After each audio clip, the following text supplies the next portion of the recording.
जीवनाच्या काठावर वर्दळ सारे शांत होतात. जीवनाच्या काठावर वर्दळ सारे शांत होतात. विसाव्याच्या किंचित क्षणात, विसाव्याच्या किंचित क्षणात सुख जन्मास येतो. विसाव्याच्या किंचित क्षणात सुख जन्मास येतो. जीवनाच्या काठावर सर्व वर्दळ शांत होतात. प्रत्येक माणसाची धावपळ हीच असते की जीवन चांगलं जावं, व्यवस्थित राहावं, आपली स्थिती वर्चस्व होत जावं. आणि ह्यामध्ये माणूस गुंतलेला असतो, प्रयत्न असतो आणि देवाच्या चरणी पण तेच प्रार्थना असते. मग कुठे नारळ फोड, तर कुठे घंटी वाजव, तर कुठे चद्दर टाक, किंवा कुठे येऊन नमस्कार. ह्या मार्गामध्ये तो भ्रमण करतच असतो. पण देवप्राप्तीचं नेमकं पुरावा काय? मला देव लाभला आहे ह्याचा पुरावा काय? कोणाला वाटतं की खूप जीवन व्यवस्थित चाललं, शांतीत चालले, व्यवस्थित चाललं म्हणजे देव लाभला. कोणाला वाटतं की आता एक घर होतं, 2 घरं झाले म्हणजे देव लाभला. कोणाला वाटतं की एक गाडी आहे, 2 गाड्या, 3 गाड्या झाले म्हणजे देव लाभला. कोणाला वाटलं की आज पगार छोटा आहे किंवा पगार नंतर मोठा होईल तर देव लाभला. पण प्रियानो, ऐहिक किंवा वस्तूमधून देव आपल्याबरोबर आहे ह्याचा पुरावा नसतो. देव मला लाभला याचा एकमेव पुरावा म्हणजे माझं जगण्याचं गुणवत्ता, the quality of my living. माझं जीवनाचं, माझं जगण्याचं गुण जे आहे, क्वालिटी जी आहे, जर चांगलं आहे म्हणजेच मला देव लाभलेला आहे. आपण एक वचन आत्ताच ऐकलं, ब्रदर अमितने सांगितलं की ज्याच्याकडे देवाचं पुत्र आहे त्याच्याकडे जीवन आहे, आणि ज्याच्याकडे देवाचं पुत्र नाही त्याच्याकडे जीवनच नाही. म्हणजे आज आम्ही विश्वास ठेवतो, पण त्यामधून आम्हाला आमची वृद्धी व्हावी आणि विश्वासामधून पूर्ण भरोश्यावर आमची वाटचाल झाली पाहिजे. भरोसा.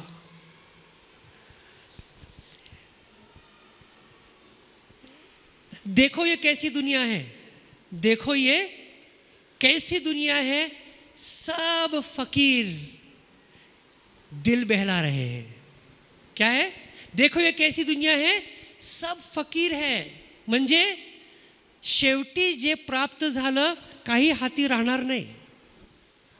शेवटी जे प्राप्त झालं, जे काही आपण मिळवलं, जे काही आपण म्हणतो की आज माझं आहे, ते सगळं निघून जाणार, हात रिकामच राहणार. पण आपण जे आता आपल्यामध्ये, आपण जे ज्याच्यामध्ये आपण गुंतलेला आहोत, ते एक जणू काही मनाची करमणूकच आहे. आज हे विकत घेतलं तर त्याचा आनंद काय, आज हे विकत घेतलं त्याचा आनंद, परंतु काही दिवसानंतर तीच गोष्ट विकायची काढतात. आपण काय करतो, तीच गोष्ट विकायला काढतो. आणि आपण ज्याच्यावर आता आपलं मन उठलेलं आहे आपण ते विकतो, पण नवीन घेणारा माणूस त्याचं मन प्रसन्न होतं. बरोबर आहे? तर ही जी गुंतवणूक आहे हे एक जीवनाची शृंखला आहे. परंतु ज्यावेळेस आपण म्हणतो वचनाप्रमाणे, मग देव मला लाभला, ख्रिस्त मला लाभला, ह्याच्यावरून 3 विचार. ज्याच्याकडे देव आहे, ख्रिस्त आहे, म्हणजे सर्वात प्रथम विचार म्हणजे तो धारण करतो. ख्रिस्त काय करतो? धारण करतो. ही कंटेन्स क्राइस्ट. ख्रिस्ताला काय करतो? तो धारण करतो. आणि माझं सुख, माझी ताकद, माझं समाधान ख्रिस्तमध्ये आहे. ख्रिस्त कळणं गरजेचं आहे. ख्रिस्त समजणं गरजेचं आहे. ख्रिस्तावर विश्वास न कळून केल्याने अंधश्रद्धा ठरते. ख्रिस्तावर न समजून विश्वास केला तर ते काय आहे? अंधश्रद्धा आहे. ज्याच्यामध्ये तर्कवितर्क नाही, ज्याच्यामध्ये प्रश्न उत्तर नाही, ज्याच्यामध्ये मनाला भिडणाऱ्या अशा प्रश्नांचे उत्तर मिळत नाहीये, जर असा विश्वास जर आपण ठेवलं तर त्याला काय म्हणतात? अंधश्रद्धा. मनाचा आंधळापण आहेच, तसाच आहे. प्रश्नच राहिले, शंकाच राहिले, स्पष्ट काय होत नाहीये तरी मी विश्वास ठेवतो. मग तसं असं असेल तर मग भ्रांतीची आत्मिकता उत्पन्न होते आणि माणूस चाचपडत राहतो. देव नाम जपतो पण प्रात्यक्षिक चाचपडत राहतो. पण समजा जर मी तर्कवितर्क केलं, मी प्रश्न विचारले, माझ्या शंका, जीवनाच्या काही कठीण प्रश्न असतात ज्याचं उत्तर मिळत नाहीत, पण जर देव सर्व सत्य आहे तर त्याच्या वचनातून मला त्याचं उत्तर मिळालंच पाहिजे. जर ते तर्क लावून समजून जर मग मी अंशाने विश्वास ठेवत गेलो तर ते विश्वास वास्तविक विश्वास आहे. आणि विश्वासाची कसोटी म्हणजे जीवनात येणारी स्थिती. आता तुमच्या मंडळीला टाळ्या वाजवायची खूप सवय आहे. 2-2 मिनिटाला टाळ्या वाजवतात तुम्ही. पण खरी टाळी कशाची असते हो? परिस्थितीची कसोटीमध्ये उतरत असताना तिथे जर आपण ख्रिस्ताला समजलं आणि ख्रिस्ताला बरोबर ठेवून त्यामधून पार गेलो तर टाळी वाजवायची. एक प्रार्थना आहे की देवा तू मला सोडव, मला मुक्त कर, यामधून वाचव, येशूच्या नावात मी म्हणतो निघून जा, ही एक प्रार्थना आहे.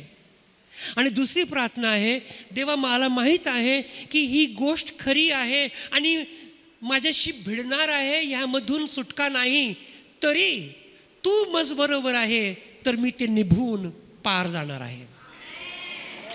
Praise God. हालेलुया. तर त्याच्यामध्ये काय आहे? समजद्वारे ख्रिस्ताला, देवाला मी समजतो म्हणून माझ्या आत्मीयतेला कस प्राप्त झाली आहे. काय प्राप्त झाली आहे? कस प्राप्त. आता डोकं दुखतंय, प्रार्थना करा, चुकीची गोष्ट नाही आहे. छोट्या जे गोष्टी आहेत, जीवनाच्या छोट्या जे बाबी आहेत, ते हाताळा शिकायला पाहिजे. स्वतःचे गुडघे टेकले पाहिजे. अरे स्वतःच्या ठेवलेल्या विश्वासावर तरी विश्वास ठेवा. आपण विश्वास ठेवतो त्याच्यावर तरी विश्वास ठेवता. करेक्ट. तर ज्याच्याकडे ख्रिस्त आहे त्याच्याकडे जीवन आहे. म्हणजे आता मी बाहेर ख्रिस्ताला शोधत नाहीये, परंतु माझ्या आत्म्यामध्ये ख्रिस्त विराजमान आहे. आमेन, आमेन. मी ख्रिस्ताला जशा खिशामध्ये पैसे आहेत, बरोबर आहे ना, आणि ज्यावेळेस खिशामध्ये पैसे आहेत तर मला कशाची चिंता नाही ना, जिथे लागेल तिथे आहेच खर्चायला. तसंच जर माझ्या आत्मीयतेमध्ये ख्रिस्त विराजमान आहे तर मी ख्रिस्ताला धारण करून चालतो. आय कंटेन क्राइस्ट ना, मी धारण करतो. तर चर्चमध्ये येत असताना एक व्याख्या सांगू द्या मला. आपण खूप गाणे म्हटले तर भक्ती झाली का? हॅलो. आता हेच गाणे गाऊन मग कंटाळ येतो. मग ब्रदर अमित नवीन गाणे म्हणा की. हां, नवीन गाणे घ्या. ऐका, खूप प्रार्थना केली तर आत्मीयता झाली का? आत्मिकता म्हणजे काय? आत्मिकता म्हणजे सत्यामध्ये प्रौढ होत जाणे. आमेन, आमेन. सत्यामध्ये प्रौढ होत जाणे, त्याला म्हणतात आत्मीयता. आणि कुठल्याच ग्रंथामध्ये असं म्हटलेलं नाही किंवा कुठल्याच दैवताने ही घोषणा केली नाही ख्रिस्ता वाचून की मी सत्य आहे. तर जर आपण सत्याची आराधना करतो, जर आपण सत्याला नमन करतो, जर आपण सत्याची भक्ती करतो, सत्य वचनाची आपण काय करतो, चर्चा करतो, तर सत्यचं अनुकरण होणं आवश्यक आहे. आणि सत्य जर आपल्याकडून होत नसेल, एक खूप गोंधळणारं वाक्य आहे. हां, सच्चाई से नुकसान नहीं और झूठ से लाभ बहुत है. हेलो, सच्चाई से नुकसान नहीं और झूठ से लाभ बहुत है.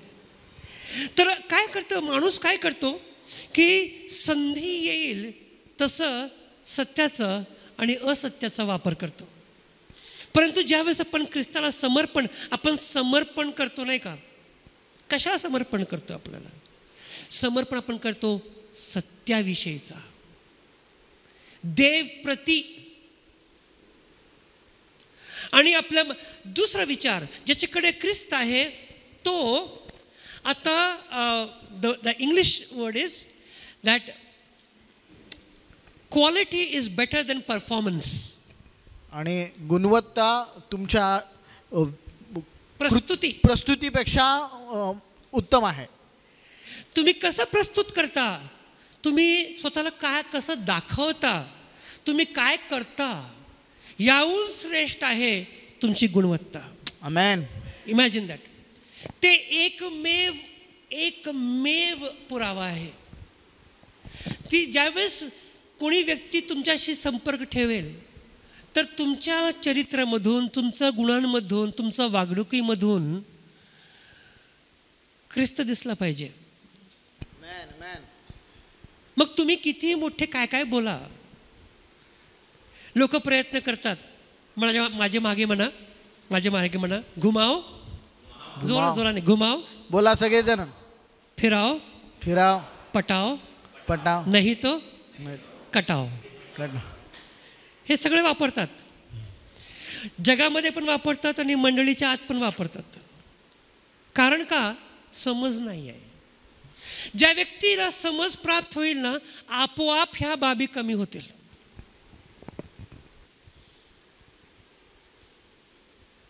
आपोआप. कारण त्याला ठाऊक आहे. आता तुम्ही हे ज्यूस, शरबत, लस्सी, मिल्कशेक, फालुदा काहीही घ्या, तहान भागते कशाने? तुम्ही कुठलाही मार्ग वापरा, काहीही करा, जीवनाचं सत्व कशात आहे? ख्रिस्तातच आहे. त्याच्याशिवाय तुम्ही तात्पुरतं समाधान मिळणार. पण ख्रिस्त ज्याला समजलं तो जीवनावर विजय पावला. तो व्हेरी इम्पॉर्टंट. दोन प्रकारचे चमत्कार आहेत. एक आहे बाहेरचा चमत्कार. बाहेरचा चमत्कार जो आहे तो क्षणिक असतो आणि तो प्रभावशाली असतो. प्रभाव करतो, नाही का? आपण नवल करतो, मोठे नवल वाटते मला रे, की त्याने पाण्याचा द्राक्षरस केला, नवल वाटते. त्याने आंधळा डोळे दिले, नवल वाटते मला. बरोबर आहे. आम्ही चर्चला आलो, प्रार्थना केली, चमत्कार घडला, नवल वाटते मला. पण हे नवल जसा वेळ जातो तसं थंड होतं हे नवल. दुसरा प्रकारचं चमत्कार जे आहे ते आपल्या मनामधला चमत्कार आहे, आतला. जिथे आम्हाला देव समजत जातो आणि माझ्या मनाची it's called the bliss of my mind. माझ्या मनाचं जे चैतन्य आहे किंवा माझं मनाचं जे प्रज्वलितपण आहे ते तीव्र होत जातं. नीट ऐका. जितकं मला परमेश्वर विषयीचं कळतंय, समजतंय, अनुभवमधून, सुखामधून, दुःखामधून ते येणार. सुख दुःख येणार आणि यायलाच पाहिजे आणि त्यामधून आपण निभवलंच पाहिजे. तर सुख दुःख मधून माणसाला सत्याचं आकलन होतं, सत्य कळतंय, किंमत कळते. म्हणून कधी कधी दुःखामधून मुक्त होण्याची प्रार्थना परमेश्वर जाऊ देतो, ऐकत नाही, तुम्हाला त्यामधून दुःखामधून जाऊ देतो, कारण तुमचं मन जे आहे ते प्रौढ होणार नाही. म्हणून सुख दुःख होणं आवश्यक आहे, परंतु त्यामधून ख्रिस्त आपल्याबरोबर आहे, ही मोठी बाब आहे. ओके.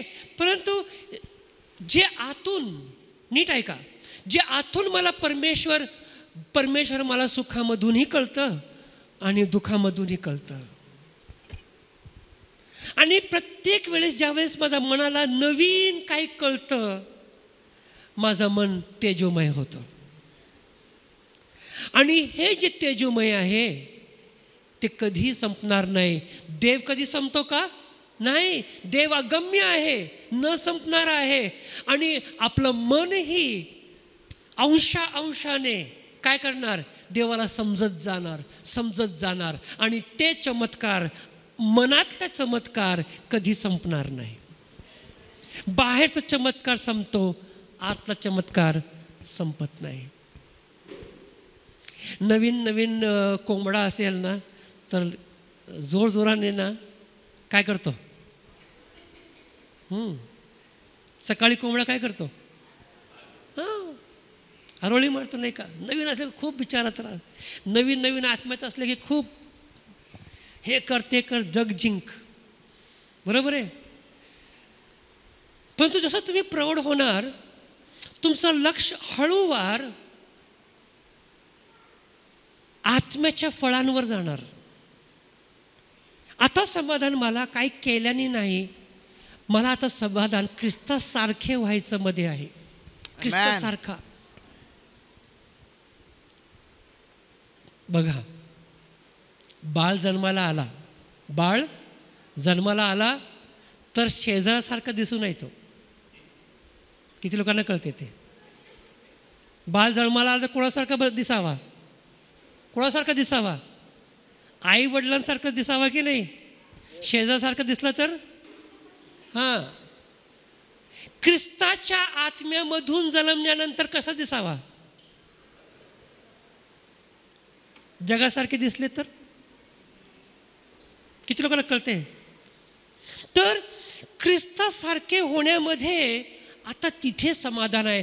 पहा, जो झाड फळ देतो ना, त्याची काळजी पण माळी चांगला करतं.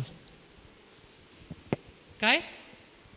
जो झाड फळास आलेला आहे, फळ देणार आहे, हंगामात आलेला आहे, फळ द्यायला लागलं तर त्याची काळजी काय आहे? जास्त घेतो. पण जो झाड फळ देत नाही, त्याचं काय हाल आहे? बस. तर आपली काटणी छाटणीमध्ये चाललेली आहे की फलद्रुप्तमध्ये तो जास्त काळजी घेतो, त्या गठामध्ये आहे आपण. सर, तर सांगायचं तात्पर्य काय आहे की मंडळी एक अशी जमाव आहे जिथे प्रत्येक मन ख्रिस्तासारखे होण्यामध्ये रमलेलं आहे. त्याला मंडळी म्हणतात. आणि जर ख्रिस्तासारखं मन तुमचं रमत नाही आहे, तुमचं मन त्याच्यामध्ये रमत नाही आहे, मग आपण फक्त इथे घंटा लावूया, या घंटा वाजवा, दर्शन घ्या आणि घरी जा, काय घेणं देणं नाही. पण ख्रिस्ताची मंडळी म्हणजे काय? ख्रिस्तासारखं माझं मन व्हावं, यामध्ये माझं मन गुंतलेलं आहे. जोरात म्हणा माझ्या मागे, जिथे, अजून जोरात आहे, जिथे मन वळतो तिथेच मन रमतं. जिथे मन वळतं तिथेच मन रमतं. तर ख्रिस्तामध्ये जर माझं मन वळाला, एक तत्वज्ञानी म्हणतात की असा जमाव कुठेच मिळत नाहीये जिथे एकमेव आकर्षण केवळ ख्रिस्तच आहे. आम्ही जर काय जातो चर्चला? सेवक छान आहे. आम्ही काय जातो चर्चला? संदेश छान आहे. अरे गाणे छान आहे. अरे चर्च किती छान आहे. छान काय काय, पण सर्वात छान काय असावा? ख्रिस्त. जर ख्रिस्त तुमच्या मनाचं आकर्षण झालेलं नाहीये तर तुम्ही अजून खूप वंचित आहात, खूप दूर आहात. आकर्षण झालं पाहिजे. म्हणून उपास का?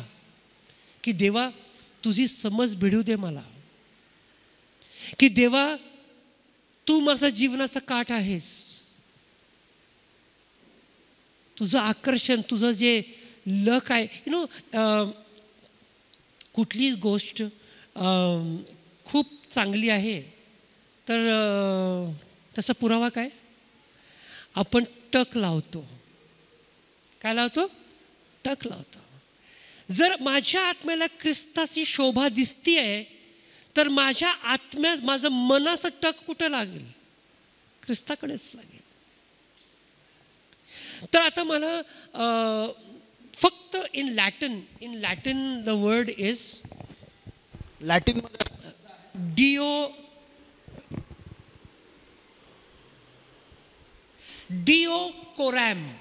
डिओकोरॅम हे लॅटिन भाषेमध्ये शब्द आहे ज्याचा अर्थ आहे की देवाच्या समागमी नित्य जगणे. देवाचा समागमी काय? नित्य जगणे. हे दुसऱ्या ग्रंथामध्ये नाही आहे, फक्त पवित्र बायबलमध्ये आहे. देवाच्या समागमी म्हणजे काय? की प्रत्येक पावलाला मी त्याच्याविषयी विचार करतो. I am thinking about God. माझ्या आवडीनिवडी, माझ्या निर्णय, योजना, प्रत्येक गोष्टीवर मला त्याचं काय आहे? भास आहे. मला त्याचं काय आहे? भास आहे. तो भास ठेवून किंवा भास न म्हणता ती वास्तविकता ठेवून, कारण तोच म्हणाला की मी तुझ्या बरोबर आहे, मी तुला सोडणार नाही किंवा टाकणार नाही. तर त्याची वास्तविकता समोर ठेवून वाटचाल करणे म्हणजेच देवाचं समागमी जगणे. इथपर्यंत पोचलं पाहिजे. आता आपण काय करतो? आपण चर्चला येतो, भक्तीला एकत्र होतो आणि नंतर आपण विसरून जातो. आपण घरी गेलं आणि काय चुकलं तर आठवतं, अरे चुकलो मी, देवाकडे चला. म्हणजे पाप्याला पापक्षमा प्राप्त व्हावी हे पाप्याची स्वार्थ आहे. त्याच्यामध्ये स्वार्थ आहे पाप्याचं. पापक्षमा प्राप्त व्हावी हे पापीचं काय आहे? स्वार्थ आहे. कारण त्याला त्याच्यामधून मुक्त व्हायचं असतं. तर पापक्षमा प्राप्त होईल तर लाभ झाला का? नाही. देव प्राप्त झालं तर लाभ झाला.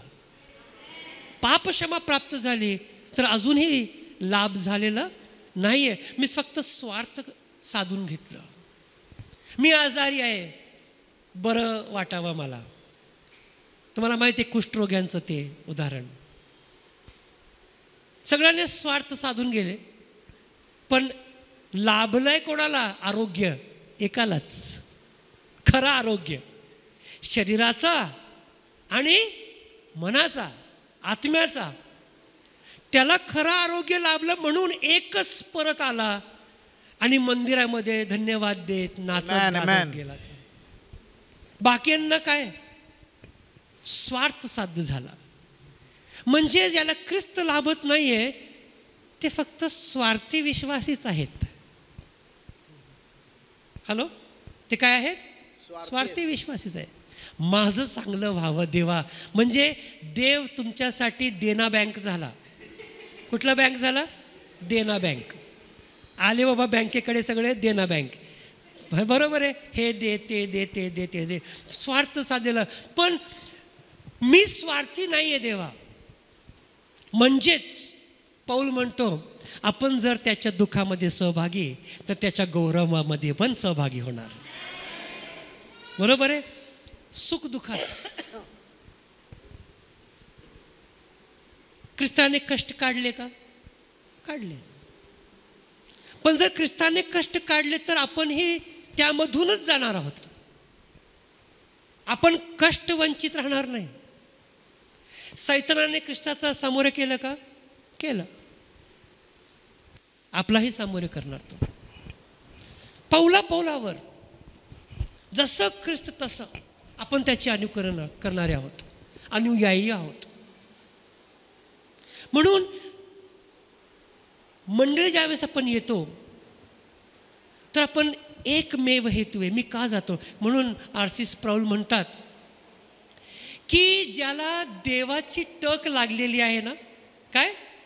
ज्याला देवाची टक लागलेली आहे ना, कुठलेही सभा असो तो कधी बोर होणार नाही.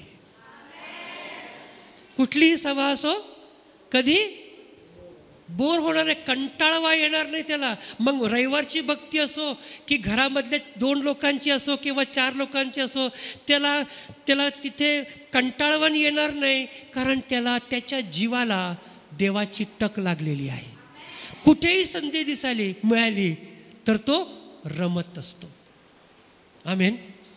तर आपली स्थिती जी आहे पहा, देव आपल्या जीवनाचा एक भाग आहे, वास्तविक भाग आहे. हे तुम्हाला कळावं म्हणून जुन्या करारामध्ये तिने 10वांश लावून दिलं. काय लावून दिलं? 10वांश. 10वांश म्हणजे काय?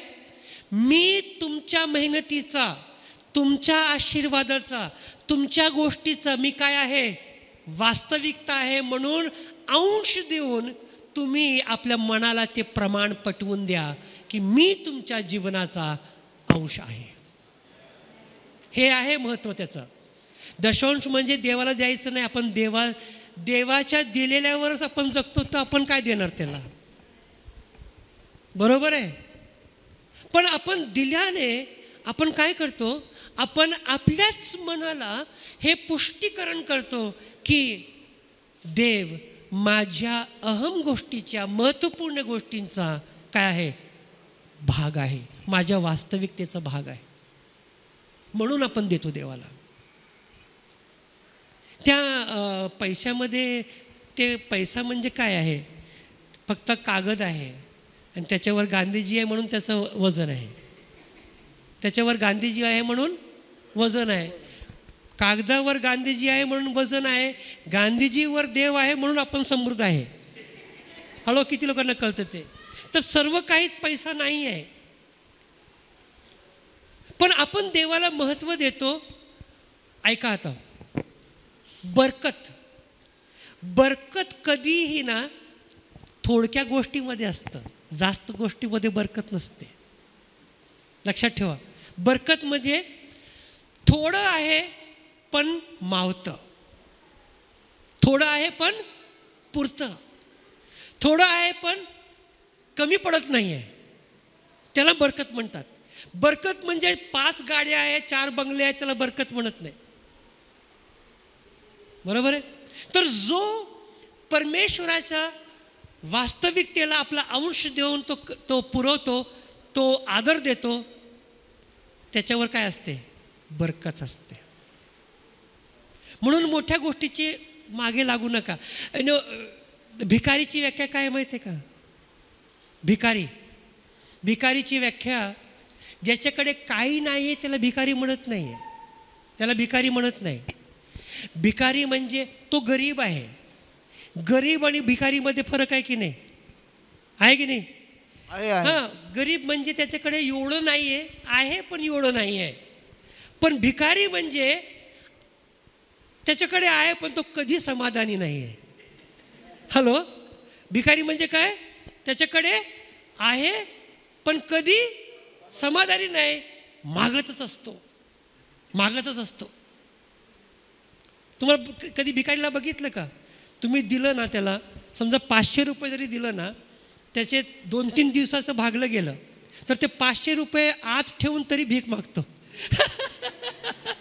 कधी म्हणत नाही की हा भाई 500 रुपये एका गाडीवाल्याने दिलं, झालं आपल्या दिवसाचं, जाऊ समाधानी आपण आनंद करू. जात नाही तो. 500 रुपये ठेवून सुद्धा काय करतो?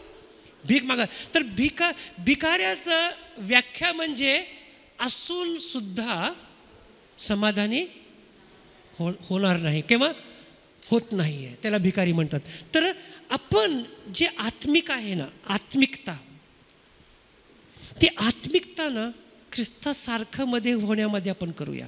म्हणून येशूने म्हटलं की तुम्ही प्रथम माझं जीवन, माझं नीतिमत्व हे प्राप्त करण्याचं खटपट करा, त्याबरोबर तुम्हाला हे सर्व प्राप्त होईल, सर्व प्राप्त होईल.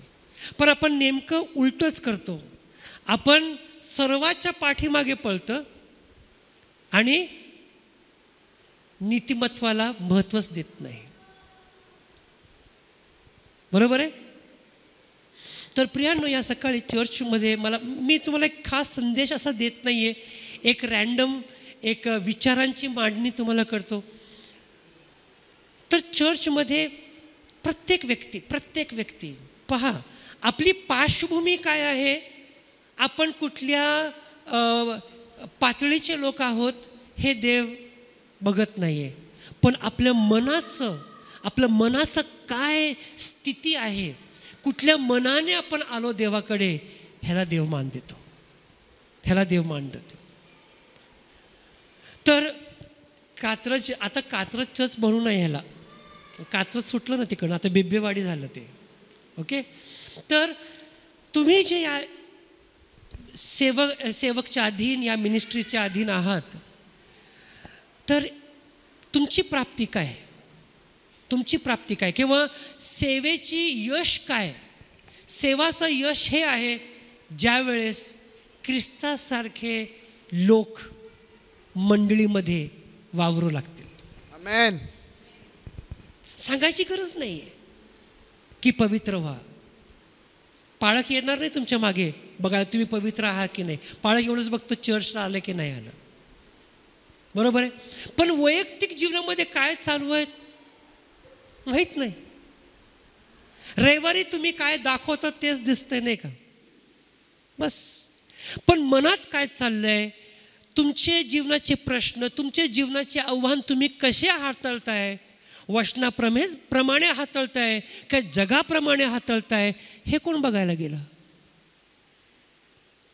पण इथून वचनाची सेवा, प्रार्थनेची सेवा का करतात, की तुम्हाला बोध व्हावं, काही विचारांचं तुमच्या मनामध्ये विचारांचा प्रकाश पडावा आणि तुमचं मन ख्रिस्तासारखं वळलं पाहिजे. प्रत्येक गोष्टीमध्ये पतीने ख्रिस्तासारखं, पत्नीने ख्रिस्तासारखा, तरुणांनी ख्रिस्तासारखा. येशू ख्रिस्त काय म्हातारा नव्हता, तोही तरुण होता ना. तरुणपणामध्ये गेला की नाही, तो लहानपणापासून वाढला की नाही वर. तर तारुण्य त्यांनीही बघितलं, तुमच्या वयातूनही तो गुजरून पुढे गेला. तर तरुणांनीही काय करावा, ख्रिस्तासारखा. आज ज्या वेळेस मी घरामध्ये बसतो माझं कुटुंब घेऊन, तर माझी बायको माझ्याविषयी काय बोलते, माझे लेकरं माझ्याविषयी काय बोलतात, हे महत्वाचं आहे. मी कोण आहे, देव मला ओळखतो का. देवाविषयी पहा, बायबलमध्ये म्हटलंय की देवाने सांगितलं की अब्राहम कोण आहे, मित्र आहे माझा. काय आहे, मित्र आहे. कोण बोललं, देव बोलला. मोशे नम्र माणूस आहे. काय आहे, हे कोण बोलतंय, देव बोलतंय.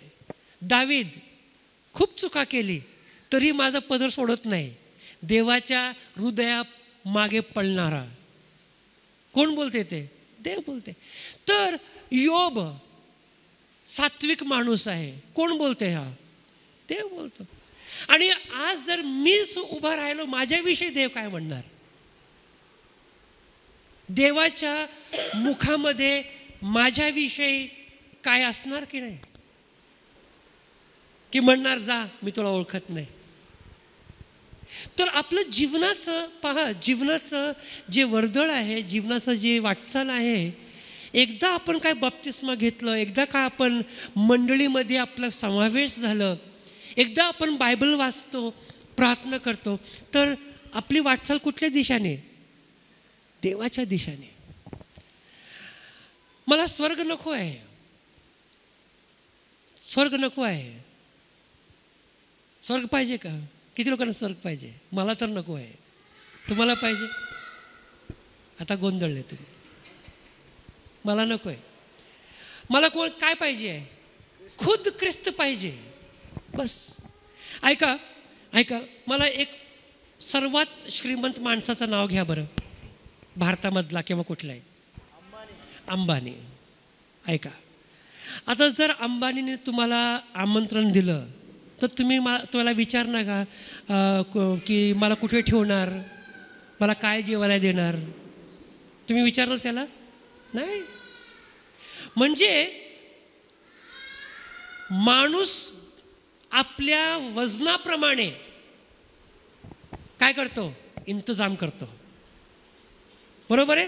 माणूस आपल्या वजनाप्रमाणे, आता आपली प्रतिष्ठाप्रमाणे काय करतो? इंतजाम करतो.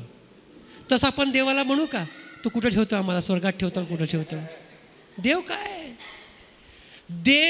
देव लाभला की देव आपल्या प्रतिष्ठेच्या मानाने आमचा इंतजाम करणार.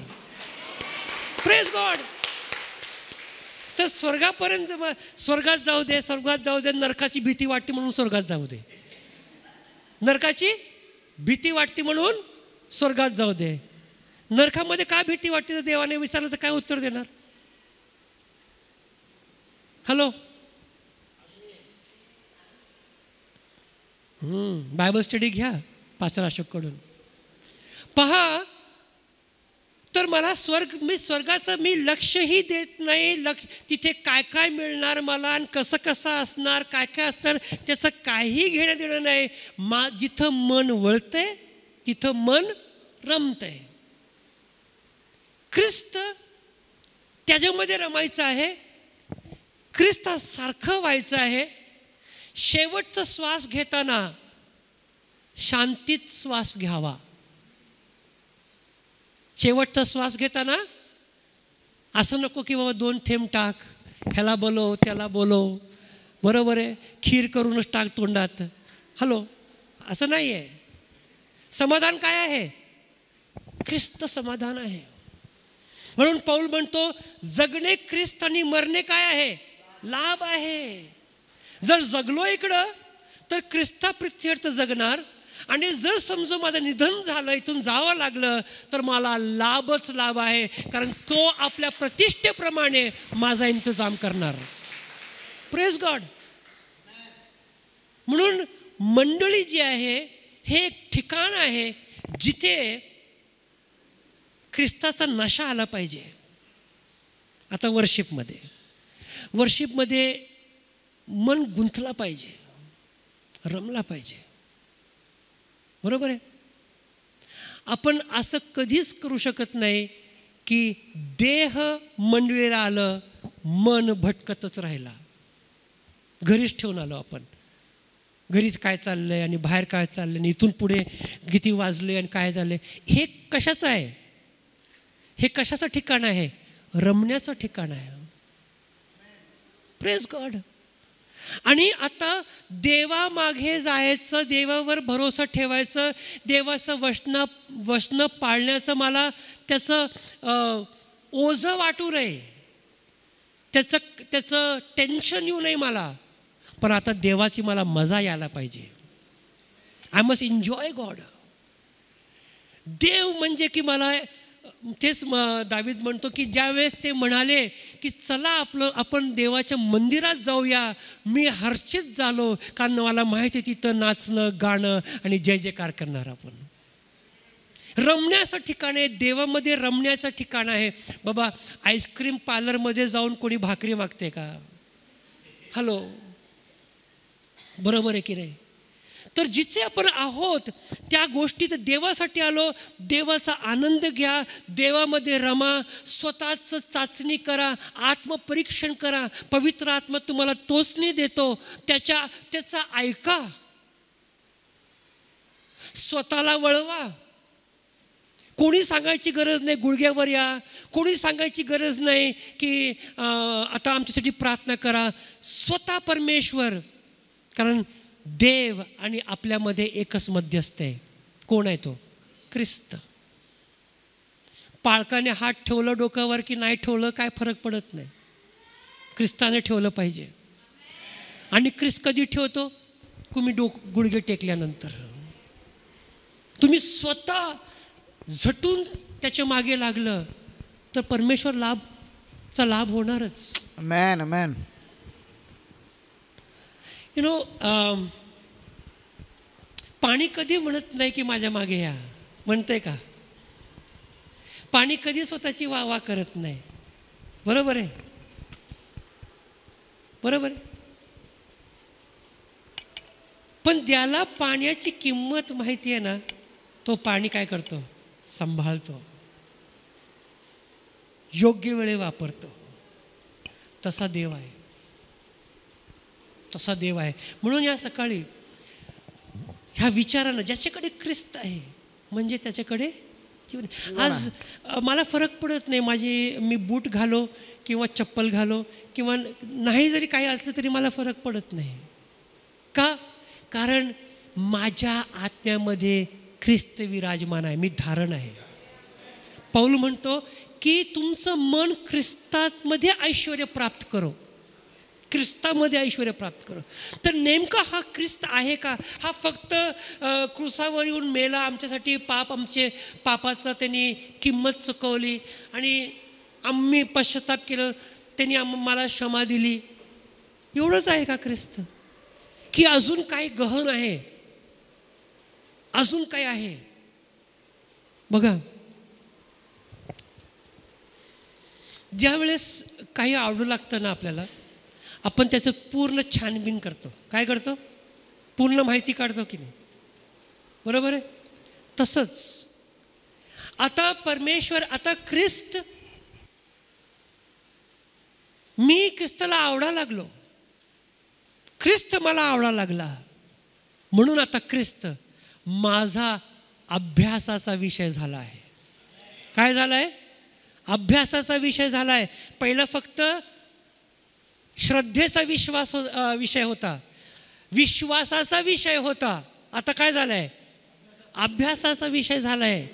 आता त्याची माहिती पूर्ण काढायची आहे मला, आणि जितकं मला समजेल तितकं मी घनिष्ठ होत जाईन. आमेन. Praise God.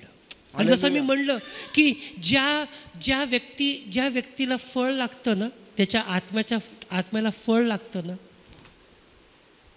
तर जो माळी आहे ना, खास ध्यान ठेवतो.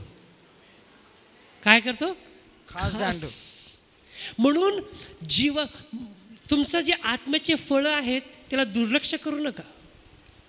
की नम्र राहिलो तर माझ्या डोक्यावरच बसतील, हे चुकीचं आहे.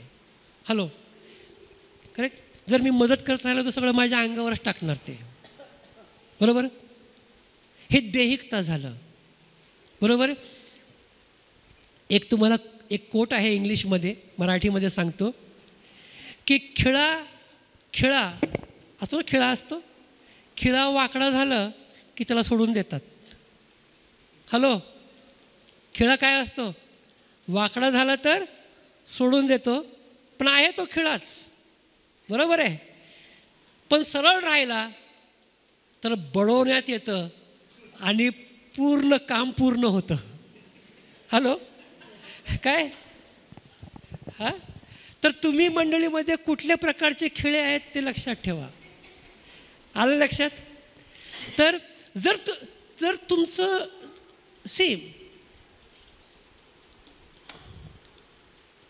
जो तृप्त आहे तो शांत असतो. जो तृप्त आहे तो काय असतो? शांत असतो.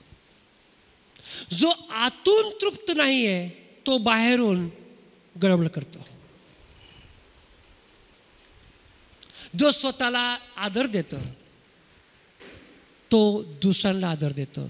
स्वतःच्या मनामध्ये तुमचा स्वतःचाच आदर नाही आहे, बाहेर लोकांना दोष देत राहणार, गॉसिप करत राहणार, चाड्या चुगल्या लागणार.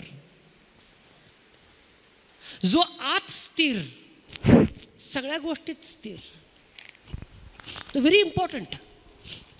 तर ह्या गोष्टी आपल्याला अनुभवमधूनच शिकायला मिळतो आणि आपलं मन अनुभवमधूनच वाकलं जातं, वळलं जातं, त्याला एक टोनिंग मिळते, त्याला एक रूपरेषा मिळते. म्हणून प्रियानो, चर्च ह्या दृष्टिकोनातून फक्त चर्च वर्शिपसाठी, प्रार्थनेसाठी आमची अडचण आहे प्रार्थना करा, हे ठीक आहे, हे बालिश पण आहे, ठीक आहे, चुकीचं नाही आहे, पण प्रौढ होण्यास शिका. बालिशपणाच्या बंधनात राहू नये की ख्रिस्तात येऊन एवढे वर्ष झाले अजून बालिशपणच आहे, मॅच्युरिटी नाही आहे. बरोबर आहे. वचनाचं अध्ययन करा, वचनाचं अध्ययन करा, वचनाचं अध्ययन करा. पाळकाला, पास्टरांना वचनाविषयीचा आडवं तिडवे प्रश्न विचारा. त्यासाठी तर देवाने त्यांना ठेवलं इकडं, कळलं. आणि ख्रिस्तासारखे व्हायचा प्रयत्न करा. That's all. चमत्कारांचं मागे नाही पळा. प्रभाव चांगला आहे, प्रभाव पडतं, पण तात्पुरतं असतं. पण ज्यावेळेस मनाचं चमत्कार घडतं त्यावेळेस रूपांतर होतो, ट्रान्सफॉर्मेशन होतो. तर आपण कोण आहे, आपण 5 वर्षानंतर काय होणार, 2 वर्षानंतर काय होणार, ख्रिस्ताच्या किती तीव्रतेत, किती खोलीमध्ये आपण उतरणार आहोत, ते महत्त्वाचं आहे. तुमचे जीवनाचे प्रश्न, कठीण प्रश्न, काय काय नाजूक बाबी जे कोणाला आपण सांगू शकत नाही, पण आपण देवाला प्रश्न विचारू शकतो. त्या प्रश्नांचं उत्तर, त्या प्रश्नामधून आपण कसं निभावणार पुढे, ह्याचं उत्तर मिळालं पाहिजे. तर आपली आत्मिकता खरी आत्मिकता, नाहीतर उथळ आहे. नाहीतर एक दिवस तुम्ही चर्च सोडून जाणार, एक दिवस निघून जाणार. कारण का, प्रश्न मिळत नाही. तुमचं जे आत्मीयता आहे त्याच्यामध्ये कस अजून आलेलं नाही. म्हणून मी विचारणार नाही की तुम्ही प्रार्थना करता की नाही करता. मी हे विचारणार नाही की तुम्ही प्रामाणिकपणे मंडळी येता की नाही येता. मी हे विचारणार नाही की तुम्ही दशांश देता की देता नाही. काही विचारायची गरज नाही. पासा अशोकला माहीत आहे, काही विचारायची गरज नाही आहे. बळजबरीने केली तर सगळं चालतंय पण टिकत नाही. पण स्वइच्छेने जे ते चालतंय ते कायमचं टिकून राहते. जबरदस्ती केली भयामुळे, म्हणले बाहेरून लेकराला आपण म्हणतो बस, माय बसत नाही, बस नाही तर फटका देतो, बसत नाही. एक फटका दिलं तर बसतो, रडत रडत बसतो आणि असं बघतो आणि काय म्हणतो की बाहेरून बसलेला आहे पण आतून उभा आहे. बळजबरी केली ती काम होतो पण टिकत नाही. स्वइच्छेने ज्या वेळेस आपण ते करतो तर ते सातत्याने चालू असतं. म्हणून कायनोसमध्ये जबरदस्ती करत नाही, मी भीती दाखवत नाही, दहशत दाखवत नाही. स्वइच्छेने तुम्हाला जर देव प्रेरणा देत असेल, मंडळीच्या गोष्टीमध्ये हातभार लावावं, हे जिम्मेदारी घ्यावी, ते जिम्मेदारी स्वइच्छेने यावं. कारण कोणासाठी करतात ते, ख्रिस्तासारखं.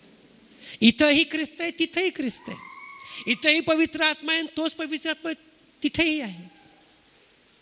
आपण कोणी मोठे कोणी छोटे नाही आहे, सर्व ख्रिस्ताच्या दृष्टीने समान आहोत. आपण सर्व अनंत जीवनाचे वारिसदार आहोत. आपण सर्व त्याच रक्ताने विकत घेतलेले आहोत. काही त्याच्यामध्ये तफावत नाही आहे. तर स्वइच्छेने पवित्र आत्मा तुम्हाशी काय बोलतो, तुमची प्रेरणा काय आहे, हे महत्त्वाचं आहे.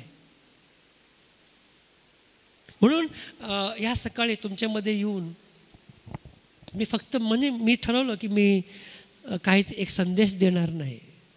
बाबा तुम्ही उभे राहा तरी देव आहे, बसले आहात तरी देव आहे, तुम्ही खाली पडा तरी देव आहे आणि न पडलं तरी देव आहे, तुम्ही टाळ्या वाजवलं तरी देव आहे आणि नाही वाजवलं तरी देव आहे.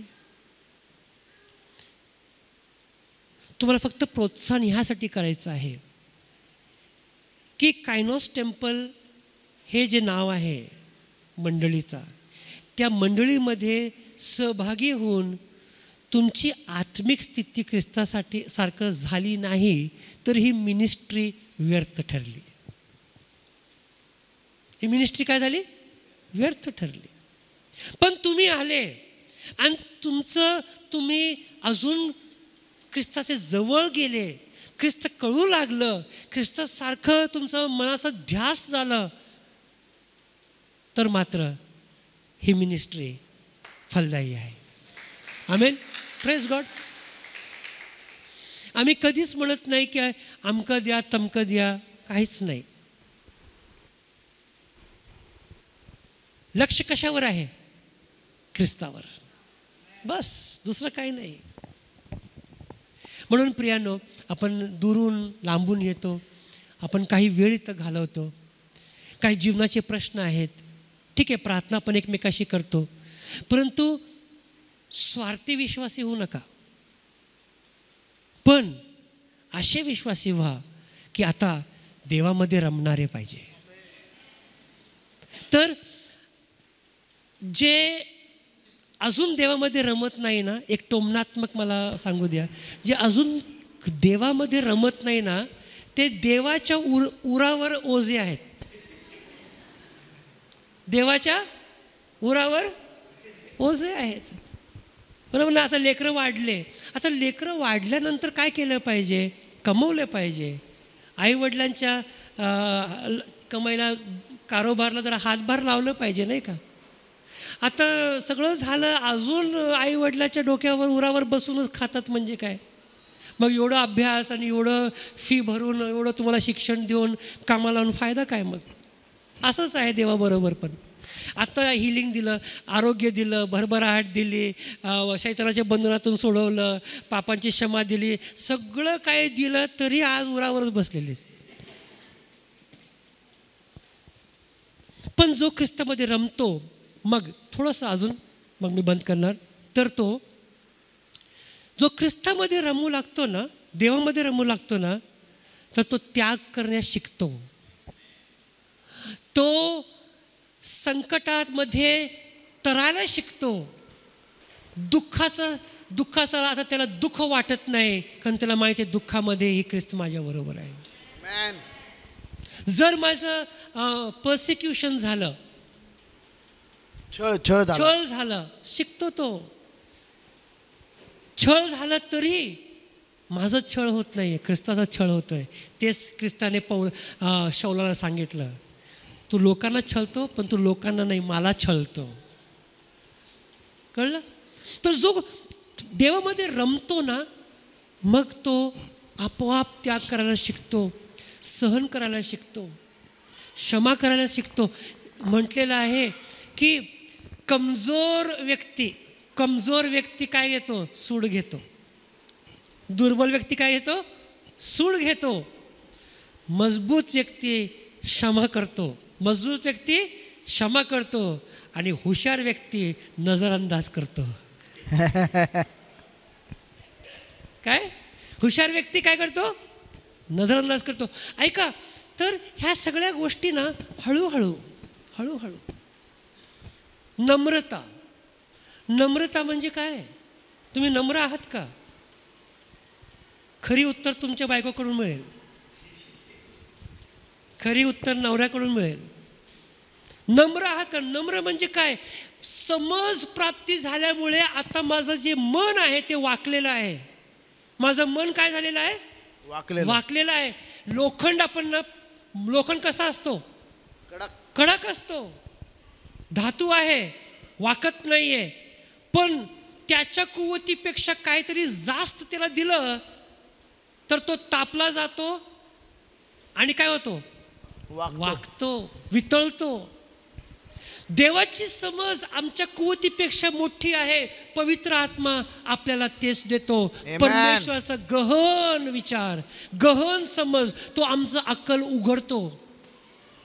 आणि ज्यावेळेस ती प्राप्त होऊ लागते त्यावेळेस माझं मीपणा, अहमपणा वितळू लागतं.